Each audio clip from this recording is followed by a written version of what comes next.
Well, g'day guys. So it's that time of year again. I'm going to show you my 2024 winter backpacking gear list. Now this is everything I would take on an overnight multi-day hike here in Australia. Now quite a lot of this gear I've had for years and years, so it's tried and tested, and other bits of kit are relatively new, so pretty keen to show you guys what I've been using. So how about we get all the gear laid out, we'll go through it, and at the end I'll give you guys some base weight. So first up we've got the backpack, and this is the Whippa Overland 60. This is an Australian brand based up in the Blue Mountains, and actually hand make all these backpacks in Katoomba in the Blue Mountains, which is awesome to see some Australian manufacturing. I've been using this for the last couple of trips. I've been really enjoying it. It's an ultralight pack made out of Dyneema. It weighs around about 940 grams. And there's a few features of this pack that I really like. The first being, rather than having a stretchy or mesh front pocket like most ultralight packs have, this has a large durable front pocket with a lid on it, so it keeps the rain out as well as keeping all your gear nice and safe.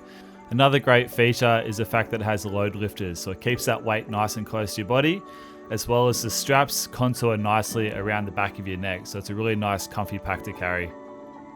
So next up we got my sleep setup, and this winter I've been using the Neve Gear Waratah quilt. So Neve Gear is another Aussie brand who hand makes these quilts here in Australia. This quilt is rated to -8, it weighs around about 890 grams, and it's got about 655 grams of downfill, so it's a nice warm quilt for those chilly winter nights. For my mattress, I've been using the large Cedar Summit Ultralight XT insulator mat, as well as two Cedar Summit Eros pillows, one being the ultralight version and the other one being the premium version. Now, I must be getting old or something. I used to only ever use one pillow, but recently I've been trying out two, and it's just made a world of difference to my sleep, so it's definitely worth the extra weight.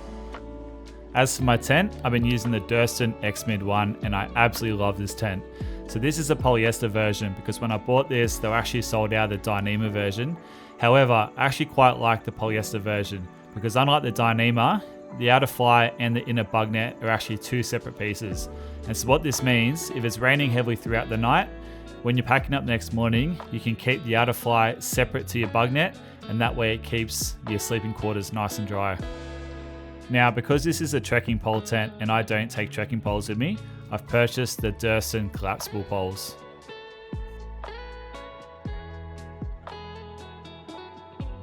Now, the only thing I don't like about this tent are the pegs. They're too lightweight and they bend too easily, so what I've done is I've replaced them with 4 Alton Y-shaped pegs, and these are far more durable. Now, if I plan to cook up some more gourmet food, then I take along my Alton titanium fry pan and a plastic chopping board. As for my water, I'm using a 1 litre Nalgene bottle. And with that, I have a 600ml Alton titanium nesting cup. Now this is slightly on the smaller side. I would rather a 750ml nesting cup, but it still does the job. Now for my water filtration system, I'm trying out 2 different setups. First, I've got the LifeStraw Peak Series collapsible squeeze 1 litre water bottle, and this is a filter integrated into the lid. And I'm also trying out the LifeStraw Peak Series Solar filter, and I'm pairing that with the 2 litre Nyock water bladder. And I'll also take along the syringe so I can back flush the filters. Now in this little Alton pouch, I keep my cooking setup, some fire starting gear, as well as some repair items. First up we have my Optimus Crux stove. Then my Cedar Summit Frontier cutlery set. A Benchmade bug out folding knife, and this is honestly one of my favourite pieces of gear. It's a great knife and it only weighs 50 grams. Now I like to take a few options to get the fire started with, and this first one is a ferro rod by Survival Supplies Australia. A small big lighter, which I have some Gorilla Tape wrapped around, which you can light to use as a fire starter if the conditions are wet. And in this little container, I've got some stormproof matches. I carry a 10 meter hank of 2mm Dyneema cord, and you honestly never know when you're going to need cordage, so it's always good to carry some, especially if you're in rocky country where you might need to lower your pack down.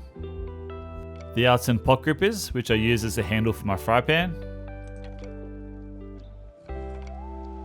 I've got a small lightweight microfiber towel by Outtrack, and I use this to wipe up my dishes. I've got some scourers which I use to clean my pots and pans. I've got a small roll of Gorilla Tape which I use to repair things, as well as some needle and thread in this little vial which I can use to repair any of my gear. I also carry the Cedar Summit repair kit in case I need to repair the mattress. I carry a survival first aid kit, which I've customized for my needs. Now I see a lot of people online who take a pretty minimal first aid kit to save weight, but if you're going to be doing a lot of off-track hiking, especially here in Australia where we have snakes, you really need to take the right gear. I carry an emergency space blanket, some non-stick wound pads and gauze swabs, an assortment of band-aids and steri strips, some iodine swabs and cotton wool, some leukotape, some tea tree oil, which is a natural antiseptic and can be used on bites and cuts and stings, some beeswax lip balm, some toothpaste and a toothbrush. And before you ask, no, I didn't cut the toothbrush in half to save weight. It was purely so it could fit inside the first aid kit. I've got some first aid scissors, and then I have my medicine like my paracetamol, ibuprofen, Voltaren, and I keep inside this little tin just to protect it. And I carry this little mirror so that I can see hard to reach places, a snake bandage, which is an absolute must when hiking in Australia, as well as a small compression bandage. And then last but definitely not least is just some dunny roll.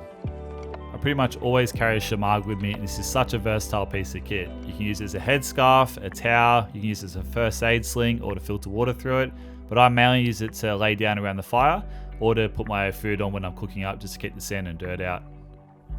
I also always carry a bandana with me, and this is by Pendleton, and I use this when I'm hiking just to wipe the sweat off my brow and get it out of my eyes. Now moving into clothing, I use a Patagonia high loft down jacket. I've had this jacket for years and really like it. Now if I'm going somewhere really cold like the snow, I'll bring along this Sorali fleece jacket just as an extra warm layer.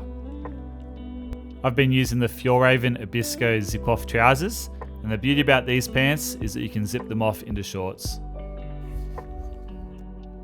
As for t-shirts, I usually alternate between these two. If I'm going somewhere that's going to be wet, I'll bring on this Oddie Merino wool t-shirt so that if it does get wet, it'll still keep me warm. But if the weather's going to be fine, then I use this t-shirt from Industry. It's an athletic tee, so it's made of 50% cotton and 50% polyester. So it does get wet, it doesn't dry as quick, but it is a very nice, relaxed, comfortable fit. I have an icebreaker merino wool long sleeve shirt, which I mainly use to sleep in, as well as icebreaker merino wool leggings. Now, as for my rain gear, I'm using the Alton Anorak rain jacket. Now, I'm still undecided whether I prefer the Anorak style or just a normal zippered jacket. They both have their pros and cons, and as this is a relatively new jacket, I've still got a bit of testing to do. As for rain pants, I'm using the Macpac Nozomi rain pants. I've got a polyester beanie by Industry. I've got some Macpac stretch gloves.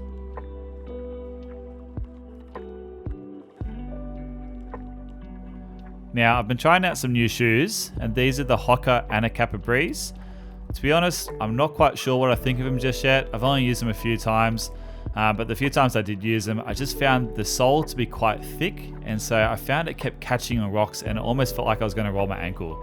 They've got really good tread underneath, but yeah, I'm just not quite sure about them just yet, so a little bit more testing is needed.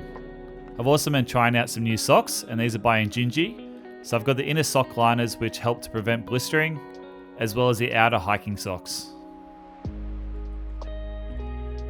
Now, one of my favorite pieces of gear and a question that I get asked about a lot, and this is my hat.